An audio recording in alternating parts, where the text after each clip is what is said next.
Hello everyone, just Corin here, and welcome to another Planet Zoo Tropical Pack real life inspiration video. That's a mouthful. Welcome to the Fossa video. So today we're going to be looking at a couple of different Fossa enclosures, and we're starting off over here in the Zoo of Duisburg.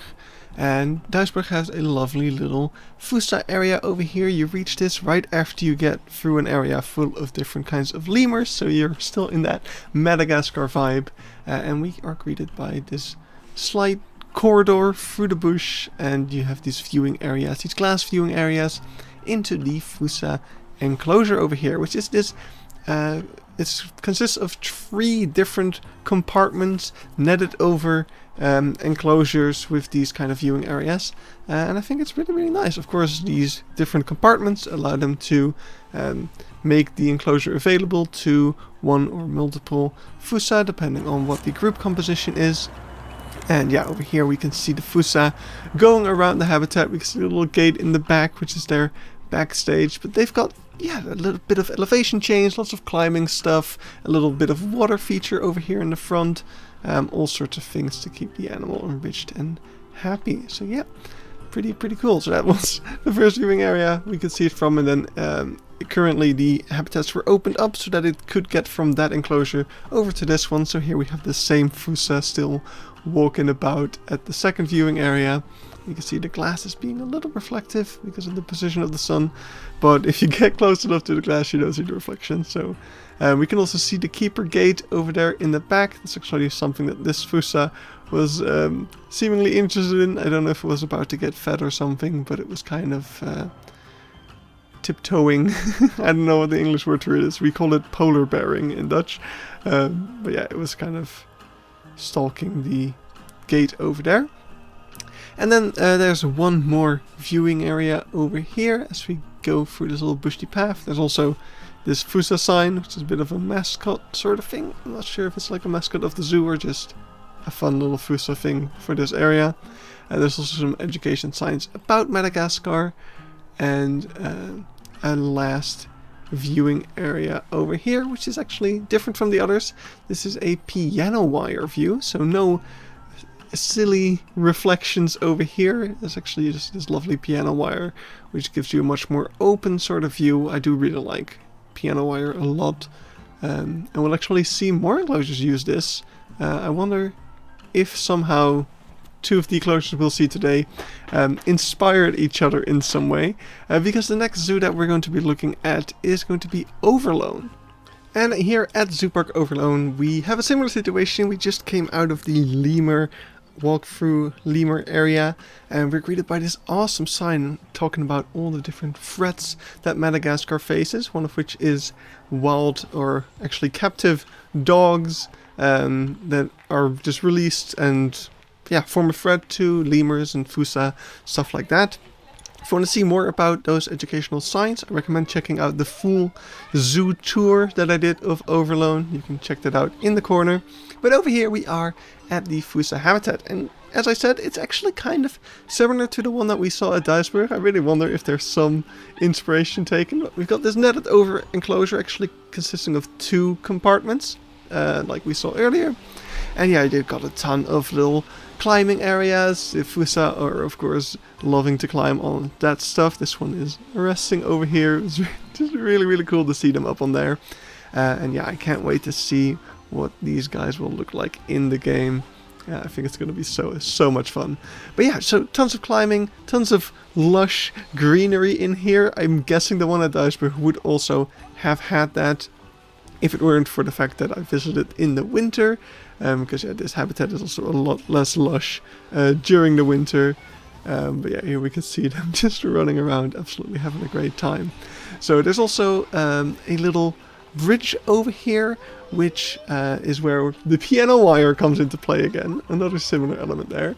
But there's a little water stream going through this habitat, through this piano wire, and under this bridge that we're walking over. And I just think that's super cool. I love it whenever there's some like immersion effect with water like that. And over here we've got a viewing area of the second enclosure, the second netted over compartment, so to say. And here again in the summer it's a lot more lush, and we can see the Fossa climbing around over there. There it goes. So freaking cool. And yeah, this area there's these plants that hide the little gate that it goes through to get to the other enclosure, but in the winter that is all pretty exposed. But what we can see over here is a little cave indoor viewing of their little shelter over here. And back when I was here in the winter of, what year was that? It's I think almost 2 years ago at this point. They had just received some young, so the mother was over here with its young. I don't think you can really see the babies, but yeah, that was just super cool. It was just resting over here. Really, really awesome. I think Overloon was the first Dutch zoo to actually have a captive Fossa being born. So that's super cool. They're not the only zoo with Fossa, as we'll see, but they were the first to have some young. So really awesome stuff. Now finally, we can see there's a little hill up over here. You can actually go on top of that hill to get another view into the enclosure. And yeah, the enclosure has actually quite a big elevation change over here thanks to this hill as well. And yeah, here you get a top-down view of that. Again, super lush in the summer. So it's really nice for the Fossa if they want some privacy. Bless you, me. Anyway, next up is a BestZoo, a zoo that doesn't always live up to its name. And right over here we can already see this big metal wooden structure over here. This is the Fossa habitat. It's not that bad. They got a lot of elevation, a lot of height, and actually pretty nice space over here. I think it's pretty good for a single Fossa. Yeah, just not that much foliage other than the grass, just lots of climbing opportunities for them, and a decent enclosure. Not that much to be said about it, really. It's, of course, is a very kind of low budget roadside zoo, so you wouldn't expect something amazing out of it. Yeah, that is pretty much exactly what you get. What I don't exactly like about this enclosure is that it's in between two small cat enclosures, almost kind of implying that this is also a small cat, but it's not quite that. But yeah, here you can see the enclosures from a distance, big mesh boxes, and that's pretty much it. So let's go to the worst zoo of the bunch, and that would be Pakawi Park. For those in the know, they know, like, Pakawi is not a great zoo. I almost feel bad for even having gone here, but hey, they have Fossa, so let's include them in the video. The Fossa habitat itself actually isn't that bad. It's similar to BestZoo, I would say. But yeah, we've got this indoor area where we also have indoor viewing of the jungle cat over here, and as we'll see in a moment, on the other side is the Fossa. And one thing I should probably mention is that this building freaking smelled. It had the most horrid stench in here that I'd ever smelled in a zoo, and it can't be good. It can't be good. I don't know. Part of me wants to say I'm being overly critical of Pakawi just because it has a bad name, but really it was not okay.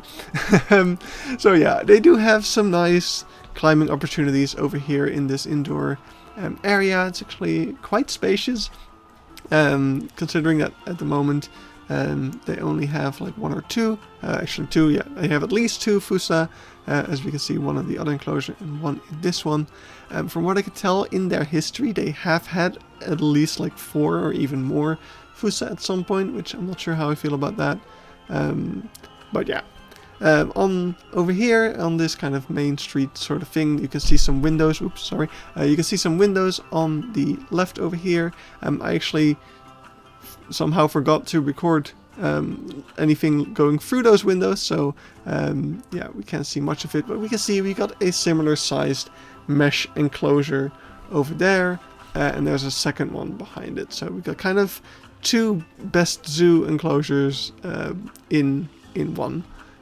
So yeah, not bad at all, just nothing quite spectacular over here. We do have a bit more foliage than BestZoo, I guess that's nice.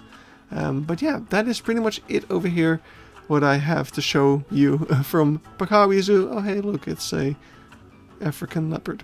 How cool. Anyway, that's it for me. This video, that's all the Fossa habitats I've seen. They're not that common in zoos, so there's not that much to go off of.